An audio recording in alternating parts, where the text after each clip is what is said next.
बलूचिस्तान के इलाके डिगारी के मुकाम पे कत्ल होने वाली खातून बानो बीबी की वालदा गुलजान का पहला बयान सामने आ चुका है और उन्होंने अपने पहले बयान में जो बातें की हैं उसने मुझ समेत पूरे पाकिस्तान को हैरत में मुब्तला कर दिया है कि क्या कोई खातून अपनी औलाद के कत्ल के हवाले से या उनके कातलों के हवाले से इस तरह की बात कह सकती है। जो उन्होंने अपने पहले बयान में बात की मैं वो आपके सामने रख देता हूं। उन्होंने कहा, हां, हमने इन दोनों को कत्ल किया, इन दोनों को कत्ल करना हमारा हक था, हमने इन दोनों को कत्ल करके कोई बुरा नहीं किया। और ये तमाम बातें करते हुए उस खातून के हाथ में कुरान मजीद मौजूद था और वो कसम उठा के कह रही थी कि इन दोनों को कत्ल करना हमारा हक था, हमने इन दोनों को कत्ल करके कुछ गलत नहीं किया। और उन्होंने कहा कि हमने जो भी किया वो अपने रस्म व रवाज के मुताबिक किया, अपनी गैरत के हाथों मजबूर होकर किया। और उसके साथ साथ वो वज़ीर आला बलूचिस्तान से दरख्वास्त करी थी कि आप हमारे घरों पे छापे मरवाना बंद कर दें, हमें परेशान करना बंद कर दें। और फिर उन्होंने तमाम तर जो सोशल मीडिया पे कहानी शीतल के हवाले से चल रही थी बताया कि इस तरह की कोई बात नहीं थी, ये 24 साल की खातून नहीं थी, उसका नाम शीतल नहीं था। उन्होंने बताया कि उसका नाम वो अपनी बेटी के हवाले से बता रही थी कि मेरी बेटी का नाम बानो बीबी था और वो कोई बच्ची नहीं थी बल्कि 5 बच्चों की माँ थी। और उन्होंने बताया कि उनके जो 5 बच्चे हैं उनकी उम्रें और नाम भी बताया। उन्होंने बताया कि बानो बीबी का सबसे बड़ा बेटा, उसकी उम्र 18 साल है, उसका नाम नूर अहमद बताया जा रहा है। दूसरा बेटा 16 साल का है, उसका नाम वासिद बताया जा रहा है। फिर उन्होंने बताया इनकी जो तीसरे नंबर पे इनकी जो औलाद थी वो 12 साल बेटी थी, चौथे नंबर पे 9 साल बेटी थी और जो 5वें नंबर पे जो सबसे छोटा बेटा था उसकी उम्र तकरीबन 5 बरस बताई जा रही है। और बता रही कि वो 5 बच्चों की माँ थी और वो अपने हमसाए एहसानुल्लाह के साथ जो है भाग गई थी और 25 रोज ये दोनों एक दूसरे के साथ रहे थे। और आगे जो उन्होंने अपनी वीडियो में जो बयान में बात की वो उन्होंने अपनी मुकामी ज़ुबान में बात की और हमने क्योंकि उसकी जो है ट्रांसलेशन करवाई और मैं वो तमाम तर जो बात उनकी वालदा ने अपने पहले बयान में की मैं आपके सामने रख रहा हूँ। उन्होंने कहा कि एक बलोच का ज़मीर ये गवारा कर, मतलब कि वो सवाल पूछ रही कि क्या एक बलोच का ज़मीर गवारा करेगा कि इतने बच्चों की माँ किसी दूसरे मर्द के साथ भाग जाए, बेशक हमने उन्हें कत्ल किया। मतलब कि साथ वो इकरार जुर्म भी कर रही हैं कि हाँ, हम लोग सबको पता था और ये जिरगे का फैसला आया था। वो बता रही हैं कि चूंकि वो एक शख्स के साथ भाग गई थी तो हमने इस बुनियाद पे उन्हें कत्ल किया, ये कोई बेगैरती नहीं थी बल्कि हमारी रस्मो रवाज के ऐन मुताबिक था। उन्होंने मजीद इस पे बात करते हुए कहा कि जो वज़ीर आला बलूचिस्तान है उन्होंने उनको मुखातिब करके कहा कि सरफराज बुगटी साहब, क्या तुम हमारे घरों पर पुलिस छापे के लिए भेजते हो? मतलब कि उनसे कह रही हैं आपको पता है कि ये 11 लोगों को गिरफ्तार किया गया और हमने आपको कल ये खबर दी थी कि जब पुलिस इन लोगों को वहाँ पे गिरफ्तार करने के लिए गई तो वहाँ पे जो मुकामी वहाँ के कबायली लोग थे उनकी जानिब से जो है इन पे पथराव भी किया गया और रेजिस्टेंस का सामना किया गया। अब जो बानो बीबी जिनको इस बेदर्दी के साथ कत्ल किया गया और उनकी वायरल वीडियो जो पूरे पाकिस्तान ने देखी और फिर पूरे पाकिस्तान पे एक अवामी प्रेशर के बायस जो है चीज़ें बहुत ज़्यादा हाईलाइट हुई और वज़ीर आला बलूचिस्तान ने इसका नोटिस लेते हुए फौरी तौर पे 11 लोगों को गिरफ्तार करवाया था। तो उन्होंने कहा कि इस सिलसिले को बंद किया जाए, हमारे घरों पे छापे ना मारे जाएं। और उन्होंने बताया कि जिस खातून की वजह से आप हमारे घरों पे छापे मार रहे हैं हमने उनको गैरत के नाम पे कत्ल किया और कोई गुनाह नहीं किया। मतलब आप ये देखें कि जिस खातून को मौत की घाट उतारा गया उनकी वालदा उसके कत्ल को कैसे डिफाइन कर रही हैं और बता रही हैं कि हाँ, हमने जो किया ठीक किया और अपनी गैरत के नाम पे किया और ये कोई गैरत के नाम पे पाकिस्तान में होने वाला पहला कत्ल नहीं है। इस तरह लाखों हवा की बेटियों को जो है अब्दी नींद सुधा दिया गया और मनो मट्टी के नीचे जो है भिजवा दिया गया ये सो कॉल्ड गैरत के नाम पे। ये कत्ल कभी अवाम के सामने ना आता अगर वो वीडियो वायरल होके अवाम तक ना पहुंचती और सोशल मीडिया पे इस तरह से वायरल ना होती, क्योंकि मुकामी पुलिस और बहुत से लोगों के पास ये वीडियो पहले भी मौजूद थी लेकिन किसी ने इस चीज़ की जिम्मेदारी महसूस नहीं की कि वो इसको रिपोर्ट कर दे, इसके खिलाफ जो है कोई मुतलका डिपार्टवार्मेंट तक पहुंचा दे या इस पर कोई FIR रजिस्टर करवा दे। तो बता रहा हूँ कि ये कभी भी किसी के सामने नहीं आना था अगर जो है ये रिकॉर्ड होके वायरल ना हो जाती है वीडियो। वरना ये जिस तरह सैकड़ों लाखों गैरत के नाम पे होने वाले कत्ल हैं जिनका पता भी नहीं लग पाता, ये उनमें से एक कत्ल बन जाना था। मजीद वो कहती है कि मेरी बेटी बानो बीबी और एहसानुल्लाह पड़ोसी थे। बानो 25 दिन एहसान के साथ भाग गई थी, 25 दिन के लिए। मतलब ये 25 दिन अपने इलाके से जो है फरार रहे थे और उसके साथ रह रही थी।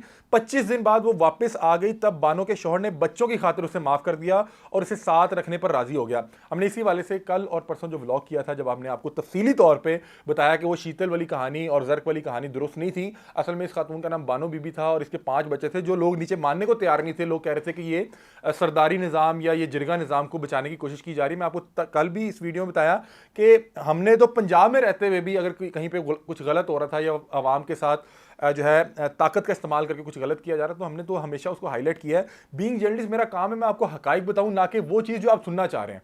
आजकल मसला यह है कि लोग अपनी मर्जी का सच सुनना चाह रहे थे। तो हमने उस वक्त भी बताया कि शीतल नाम की कोई खातून नहीं थी, वो एक अफसानवी कहानी थी। और आज उसकी तस्दीक जब उस खातून की असली माँ ने सामने आके बयान दिया, और ये बयान देने का मुझे जो अभी तक मकसद समझ आया वो ये था कि वो कुरान मजीद में हाथ रख के बता रही थी कि मैं जो बात कर रही हूँ सच कह रही हूँ, मैं झूठ नहीं बोल रही। और वो जो उनके कबीले का सरदार है शेरबाज सातकजई, जो इस वक्त जेर हिरासत है, बताया जा रहा है कि आज उनके जिस्मानी रिमांड में मजीद इजाफा कर दिया गया है। ये उनके हक में बयान देते हुए उन्होंने बात की कि हमारे सरदार की, हमारे कबीले की कोई गलती नहीं थी। वो खातून चूंकि एहसानुल्लाह के साथ 25 दिन के लिए चले गई थी, वो वापस आई तो उनके शौहर ने उन्हें माफ़ कर दिया अपने बच्चों की खातिर। लेकिन हमने जैसे कि आपको बताया था कि वो जो एहसानुल्लाह था वो वापस इस इलाके में आया, और उस इलाके में वापस आने के बाद वो बता रही है कि एहसानुल्लाह बाज नहीं आ रहा था, वो बार बार हमें वीडियोस भेजता था। जाहिर सी बात है कि 25 दिनों जब एक दूसरे के साथ रहे तो बहुत सी तस्वीरें वीडियोस बनी होंगी। तो जब खातून को उसके शौहर ने उसके वापस आने पे माफ़ कर दिया अपने बच्चों की खातिर भी, तो एहसानुल्लाह वो मुसलसल वो वीडियोस अपने अहले इलाका को, इनके कबाइल के लोगों को वो वीडियोस भिजवाता रहा। और साथ बता रहे हैं कि टिकटॉक पे वीडियोस लगाया करता था हाथ पे जो है गोली पकड़ के या वेपन पकड़ के, और कहा करता था कि मुझसे जो लड़ने आए वो शेर का दिल रख के आए। आपको पता है टिकटॉक का एक कल्चर है, वहाँ पे लोग जो हैं इस तरह से एक वीडियोस के ज़रिए लोगों को धमका भी रहे होते हैं, लोगों को इस तरह के जो है वो बदमाशी के हवाले से कुछ प्रमोशन कर रहे होते हैं कि जी हम बड़े जोर आवर है। वो बता रहे हैं कि उसने असला हाथ में पकड़ के कहा करता था कि अगर मेरे साथ कोई लड़ने के लिए आए तो वो शेर का दिल रख के आए। और साथ बता रही कि हमारे लोगों को धमकाया भी करता था। मेरे बेटे की तस्वीर पर क्रॉस का निशान लगाकर कहता था कि मैं इसे मार दूंगा। अब वो बता रही हैं कि बानो जब वापस आई तो उसको माफ़ कर दिया गया उसके शौहर की जानिब से भी, क्योंकि उनके 5 बच्चे थे और वो दोबारा से एक उसी तरह से ज़िंदगी गुजारने लग गए। लेकिन जब एहसानुल्लाह वापस आया और उसने दोबारा इस खातून पे उसी तरह से जो है वो नज़रें रखी, और जिस अंदाज में वो बता रहे हैं कि वीडियोज़ भेजा करता था और टिकटॉक पर जिस तरह की जो है वो वीडियोस बनाया करता था, और साथ बताने कि मेरे बेटे की तस्वीर पे क्रॉस लगाया कहता था कि मैं इसे मार दूंगा, तो उन्होंने कहा कि इससे हमारी बड़ी रुसवाई हो रही थी और ये बेइज्जती हमसे बर्दाश्त ना हुई, तो हमने जो किया अच्छा किया। अब ये उसकी जो माँ है बानो बीबी की, वो अब कह रही है कि हमने जो किया अच्छा किया, और कुरान हाथ में लिए कसम उठाकर उन्होंने कहा कि उन्हें कत्ल करना हमारा हक था। ये वो बयान है जो बानो बीबी की वालदा ने पहला बयान सोशल मीडिया पे जो दिया है, और ये एक वीडियो की सूरत में था जिसमें वो अपनी मुकामी ज़ुबान में ये अपनी तमाम तर बातें कर रही थी। और इस बयान ने मुझे हैरान किया, लेकिन मुझे अफसुर्दा ज़्यादा किया। हैरान इसलिए किया कि मुझे ये लग रहा था कि जैसे इसके शौहर को, हमने आपको बताया था कि इसका शौहर, इसका बड़ा बेटा इस फैसले से बहुत ज़्यादा मुतमईन नहीं था, लेकिन वो कबीले के सामने रजिस्ट करने की हालत में भी नहीं था। मतलब कि अगर वो उस टाइम रजिस्ट करते तो पूरा कबीला उनको निशान इबरत बनाया था। तो बहरहाल उन्हें फिर इस फैसले के सामने जो है सर तस्लीम खम करना पड़ा। तो मुझे लग रहा था कि शायद जो वालदा या उसकी ममता है वो कहीं ना कहीं इस हवाले से ज़रूर बात उठाएगी या आवाज़ उठाएगी या बताएगी कि मेरी बेटी के साथ जुल्म हुआ, लेकिन ये बिल्कुल उसके जो है उसके मुतबादिल सामने आया। और ये कोई मुनफरिद चीज़ नहीं थी जहाँ पे ये कबायली सिस्टम है या जहाँ पे एक जिरगा सिस्टम है। आप वहाँ के किसी भी शख्स से इससे ज़्यादा आप क्या एक्सपेक्ट कर सकते हैं कि वो इस तरह के कत्ल को जस्टिफाई करने के लिए इस तरह की चीज़ें बताएं कि हमने गैरत के नाम पे किया या अपनी इज्जत को बचाने के लिए किया। और इनकी वालदा ने वही बात की, इन्होंने बताया कि जो हमारे कबीले के सरदार हैं वो जो बेकसूर हैं और उन्हें छोड़ दिया जाए। और ये तमाम तर बातें कुरान मजीद हाथ में उठाए कस्में उठा के कह रही थी और बता रही थी कि उन्हें कत्ल करना हमारा हक था। बड़ा अफसोसनाक है, और मैं रियासत से दरख्वास्त करूँगा, रियासत ने एक चीज़ बड़ी अच्छी की कि इस पूरे मुकदमे में एक तो बड़ा फास्ट ट्रैक पे काम किया, जैसे कि वो जो उस कबीले के सरदार है उन्हें गिरफ्तार किया गया और जिस तरह 11 लोगों को गिरफ्तार किया गया। उसके अलावा जो सरफराज बुगटी साहब हैं उन्होंने इस मुकदमे की जो FIR है वो रियासत की मुद्दत में दर्ज होने दी। मतलब कि वहाँ के जो मुकामी SHO हैं उनकी मुद्दत पे ये मुकदमा दर्ज हुआ है। और उसको रियासत की मुद्दत में मुकदमा दर्ज कराने की बड़ी वजह ये थी कि इस तरह के जो इलाके होते हैं वहाँ पे फिर जो फैमिली होती है, वालदैन होते हैं या शौहर या बच्चे होते हैं, वो माफ़ कर दें तो फिर रियासत मजबूर हो जाती है और वो फिर इस तरह से जो भी कातिल होता है, जिसने भी इस तरह की कोई जो है वो जुल्म की दास्तान रकम की होती है, उसको एक सेफ एग्जिट मिल जाता है। अब चूंकि रियासत जो है वो खुद मुद्दई है, तो रियासत इस केस का मुद्दई बन के खुद एक तो पैरवी भी करेगी और कोशिश करेगी कि इन तमाम अहबाब को जो है सजा भी दिलवाई जा सके, ताकि कल को इस तरह का कोई भी मामला ना हो सके। बड़ा ही अफसोसनाक है। इनकी वालदा ने बहरहाल ये उन्होंने जो सोशल मीडिया पे पैगाम दिया है, क्योंकि बहुत से लोग अभी भी शीतल की कहानी के साथ स्ट्रिक्ट थे।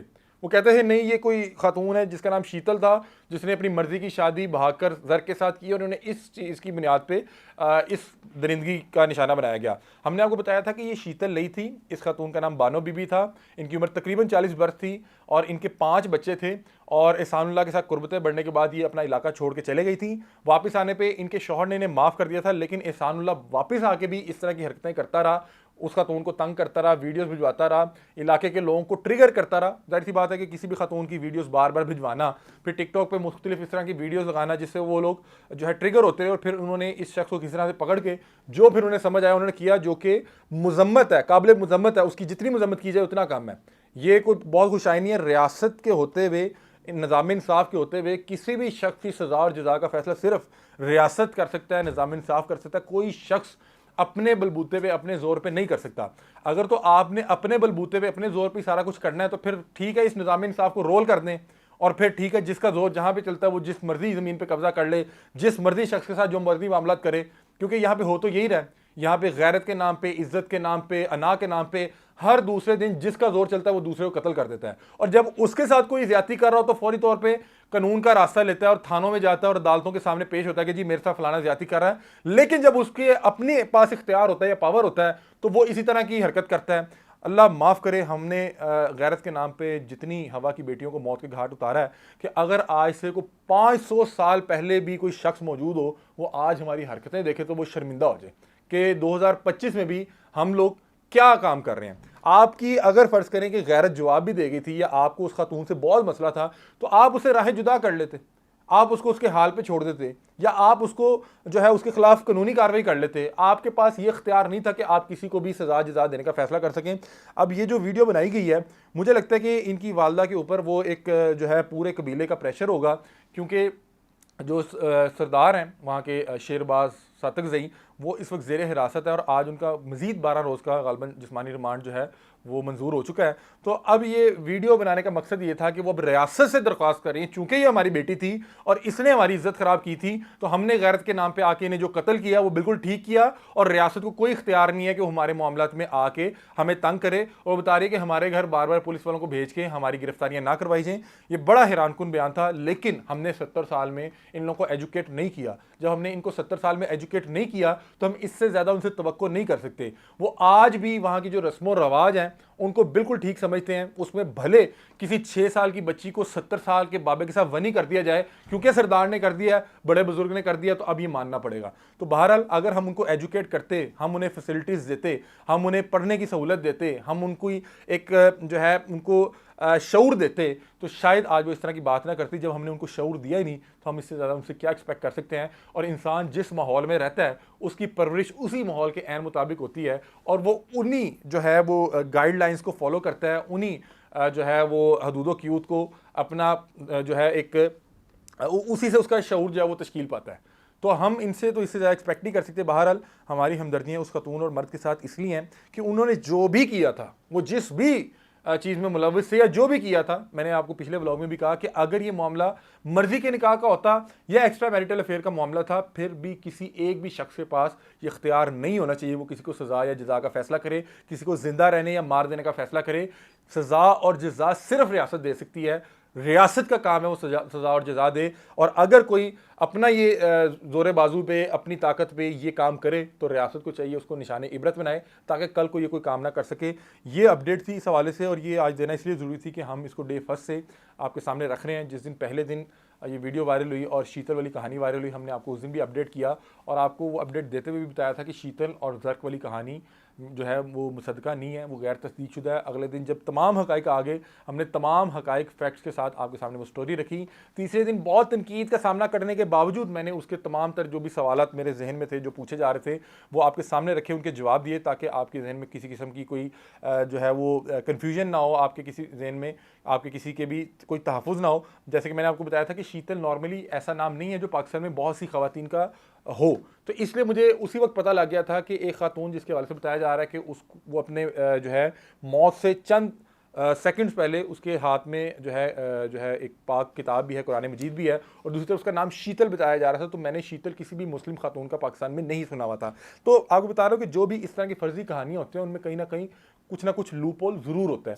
तो बहरहाल हमने इस हवाले से तमाम तर तफसीलात आपके सामने रखी थी, और आज जब उनकी वालदा का बयान आया और वो बड़ा परेशान कुन आया, बड़ा हैरान कुन आया, और बड़ा जो है आपको फुर्दा कर देने वाला आया, तो हमने सोचा क्योंकि वो एक मुकामी ज़ुबान में था तो उसको ट्रांसलेट करके तमाम तर तफसीलात और फैक्ट्स आपके सामने रखें। तो ये वो तफसीलात थी। इस हवाले से अगर आपके ज़हन में कोई सवाल हो, कोई ख्याल हो, कोई तहफ़्फ़ुज़ात हों, कोई भी चीज़ हो, तो आप हमसे पूछ सकते हैं। इंशाल्लाह मैं कोशिश करूँगा कि आप तमाम अहबाब का फ़र्दन कमेंट सेक्शन में रिप्लाई भी कर सकूँ, आपको जवाब भी दे सकूँ। आप लोग हमें अपनी राय से आगाह कीजिएगा। तब तक के लिए अपने मेज़बान अली हमज़ा को दीजिए इजाज़त। अल्लाह हाफ़िज़।